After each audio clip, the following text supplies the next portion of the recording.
Hello, everybody. My name is Clive Bates. I'm the Director of Counterfactual Consulting. I just want to declare that I have no conflicts of interest with respect to tobacco, nicotine, or pharmaceutical industries. I'm going to talk about the end game, where we're going in the longer term. The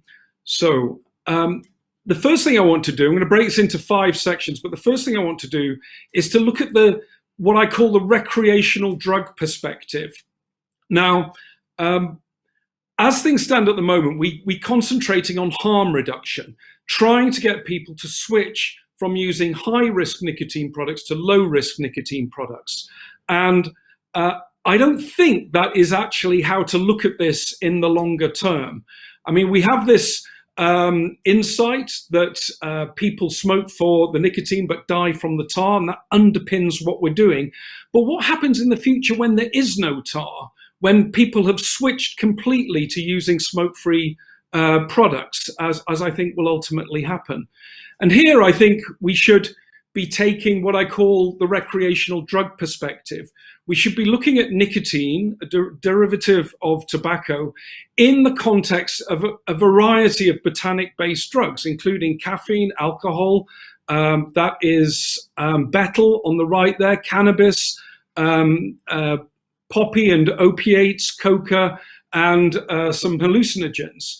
Now, they all have different harms, they all have different risks, and they all needed to be treated differently. But what we need to do is think about this as how we manage a kind of widely used recreational drug in society. And the one we're particularly interested in is nicotine. Now, if we think about it like this, concepts like appropriate for the protection of public health don't really make any sense. You know, we don't talk about appropriate for the protection of public health when it comes to coffee or alcohol, or even cannabis, which is becoming legal. We're only talking about that because we have nicotine and we have a sort of harm reduction lens on this. Okay, so what we need to do, I think, is rebase our thinking, say, look, this is a widely used drug in society. How should it be made available going forward with acceptable risk? And we now have the answer to that question, or some of the answers anyway, which is we have a whole platform of technologies that are basically smoke-free that deliver this product, not with no risk, but with acceptable risk, with a level of risk that is normal in the grand scheme of risk-taking in society, particularly as applied to recreational drugs. The basic reason we've reached this position is there's been a breakthrough in the fundamental technology, which is battery technology, and it means that the heating source can be made electrical rather than through combustion. Now, once that has happened, has generated a huge amount of follow-up innovation, which has completely changed the marketplace and will continue to change it. Once that fundamental change, the change in energy source, has been made, basically the move to non-combustible products replaced by electric or smoke-free products is basically inevitable, and it will play out over the next 10 to 20 years. Right. And I just want to just say, it doesn't mean that the smoking products will necessarily disappear completely, just like vinyl records haven't disappeared completely. But again, with this type of major innovation, we see coming together of chip density, internet bandwidth, and digital technology to create digital streaming services, basically obsoleted the vinyl record, the CD, and so on. Okay, those things don't completely disappear, but they're largely replaced. Okay, the second area I want to raise is what I call the weirdness of harm. And this is something, again, to contemplate as we go forward. The whole kind of industry of tobacco control and public health is built around a predicate of harm. There has to be cancer, heart disease, lung diseases, all these things, for there to be tobacco control, for there to be a treaty, for there to be regulators. There isn't any harm, there's no need for that sort of edifice. And for me, one of the disturbing things about the kind of tobacco control narrative here is how desperate there is the desperation to find harm, and almost the excitement and glee when a study, usually a fake study or a misinterpreted study, appears to find harm, because that's essentially what lends agency to this whole enterprise of tobacco control, public health and regulation. So that to me is a weird thing about harm. Let me go to another weird thing about harm. Why do people quit using nicotine? Why do people quit smoking? Here's a survey in which people gave their reasons. And nearly 80% of the people surveyed said they gave up for something to do with health, either current health concerns, future health concerns, or because the doctor told them to. Now, what happens now if there isn't any harm, or the harm is down to quite a low level? Why should people give up? And one of the corollaries of this, if there's much less harm involved in nicotine use, we should expect people to be less motivated to quit and less bothered about starting, and therefore for there to be more use. Now, a lot of people say that's a bad thing, but it's only a bad thing if you think there's a lot of harm, but there isn't a lot of harm. So this is something we're going to have to get used to, the idea that there may be more nicotine use in the future, but far less harm overall. Also, I think it affects what we know about addiction. This is another important area. Here are four definitions of addiction that I've just picked up that are in prominent use.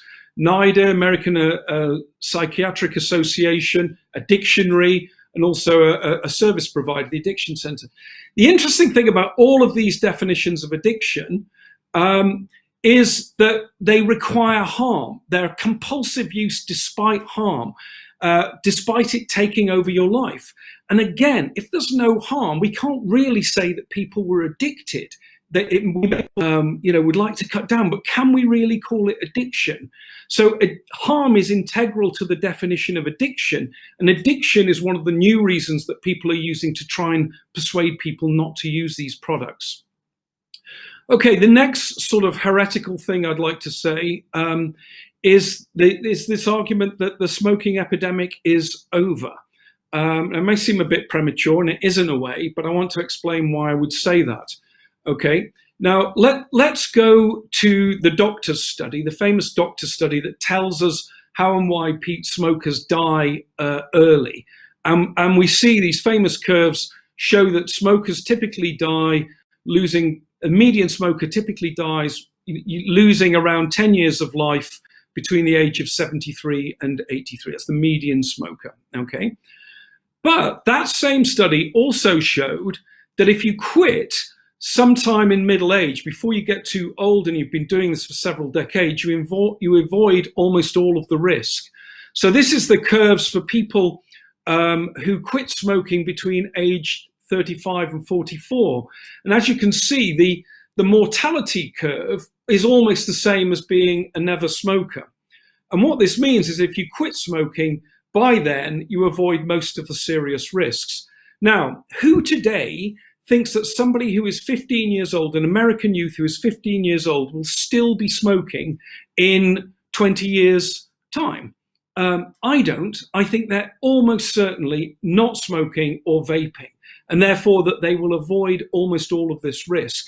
The question is how long it takes for that effect to work through the birth cohorts, and how long it takes for that to work through worldwide outside the United States. But the signs are quite encouraging. We're seeing accelerated declines in adult smoking in the United States. We're also seeing accelerated declines in youth smoking in the United States. In Norway, we've seen an amazing phenomenon where smoking was almost completely displaced by snus use in young women aged 16 to 24, down to 1% there. And here you can see we've got not that no one's using nicotine, but they're not using it in a dangerous way. So we've reached what I would call a kind of endgame condition with this group of young women in Norway. The question is, how important is it to try and drag them out of using snus, which isn't that harmful? what I think we should be doing, though, we shouldn't just say, well, we shouldn't be complacent about young people. We should try and understand what it is that young people are doing. And we know that when they're vaping, most of them, 2/3 of them, this is US data, 2/3 of them are using vaping products infrequently. And amongst those who are frequent users, 2/3 of them are prior tobacco users or people who would likely to be using tobacco, i.e. smoking. And we're now seeing more and more evidence that for these groups, the real at-risk teenagers, vaping is a diversion away from smoking, and it may well be public health beneficial even amongst teenagers, even though that's a heretical thing to say. And my final point on young people is that we do need to get a sense of perspective. There's an awful lot going on in young people's lives: drinking, violence, illicit drugs, sex before they should, gangs, and then a whole raft of mental health problems and so on. I think we should care a lot about what happens with young people, but we shouldn't just follow where the money is. We should follow where the problems are, try to understand what's going on in adolescent lives, seeing what smoking and vaping plays in that, not start with smoking and vaping as the window on what's going on with young people. Okay, I now want to go on to my fourth subject, what I call the anti-nicotine propaganda complex, the opposition here. It's a formidable opposition. I mean, there are giant coalitions of groups. They're all vested in opposing smoking, vaping, heated tobacco products, smokeless tobacco products. They're all vested in finding harms. They're all vested in restrictive policy measures. That's what they get up and do. That is what powers these organizations. There's a lot of money involved. Philanthropists have put in well over $1 billion. There's a giant hostile international treaty which treats vaping products as if they're simply a ruse of the tobacco industry, has no interest at all in whether they're reduced risk or could displace smoking.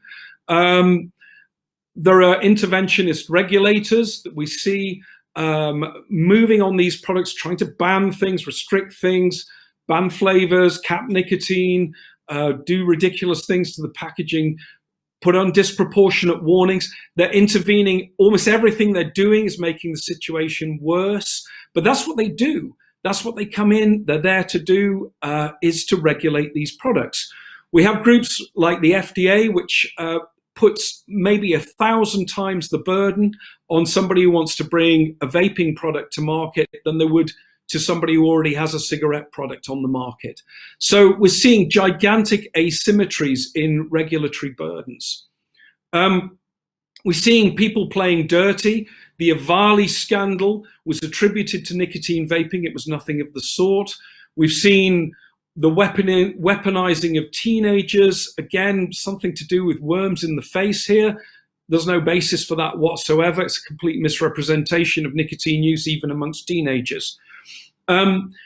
What this group does, what this functions as, is a complex propaganda complex, as I call it, where there are powerful actors, there are influencers and communications.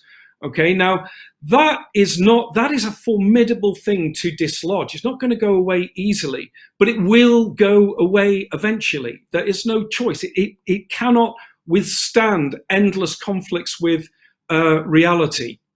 And the question is how long it will persist and how much damage it will do in the meantime, how much it will slow the transition to this safer way of taking the legal recreational drug nicotine.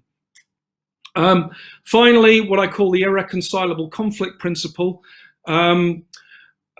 Article 5.3, the famous Article 5.3 of the Framework Convention on Tobacco Control says that tobacco companies should not be unduly influential in setting policy.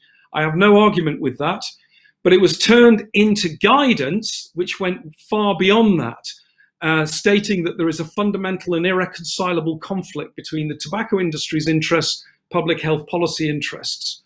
Now, the problem with that is it's basically not always true. And it's not true in a number of important ways. So we know from Sweden, for example, Sweden has the lowest smoking rate and the lowest rates of smoking-related disease in the developed world, because of a tobacco product made by tobacco companies. Okay, that is tobacco having a positive public health effect. Recently published data from Philip Morris shows a trend in Japan where nicotine use has been falling. Cigarette, the most harmful use, has been falling rapidly, and it's been displaced and cannibalized by heated tobacco use. Now, that's a good thing. That's something good going on in the marketplace caused by a transition generated by tobacco companies. And the problem with an irreconcilable conflict principle is if it's wrong, it generates a range of weird behaviors. It causes bad science. It requires you to oppose harm reduction. It means you have to reject innovation from tobacco companies. It always has to be a bad thing. It distorts your goals. You have to focus on nicotine instead of harm. And it ends up with bad policy making. You're calling for banning of things that you shouldn't. And then you end up with echo chambers. You're talking to yourselves because too much contact with reality sort of blows apart your underlying assumption of this irreconcilable conflict. So I think we should start to think about this as a technology transition, much as we're thinking about the transition from combustion to electric in the auto industry. The auto industry is a very unlovely, very polluting, very dangerous industry. But if you're interested in climate change, you have to take an interest in the migration to electric vehicles. You have to be not just interested in what's happening at Tesla, but what's happening at Toyota and Volkswagen, the big players. And it's the same. Do we complain if an oil company, big oil, is big and start to get renewables and move away from combustion? So I think we need to think more carefully about what's going on with innovation here. And I'm going to leave the final word to Kalestas Juma, a quote from his book, Innovation and Its Enemies. Debates over new technology are part of a long history of social discourse over new products. Claims about the promise of new technology are met with skepticism, vilification, outright opposition, slander, innuendo, scare tactics, conspiracy theories, and misinformation. The assumption that new technologies carry unknown risk guides much of the debate, and this is often amplified to levels that overshadow the dangers of known risks. Ladies and gentlemen, I believe, unfortunately, that's exactly where we are in the debate over nicotine, over the future technologies, and the way we will eradicate harm in the use of nicotine over the long term. And I would like to leave it there. Thank you very much.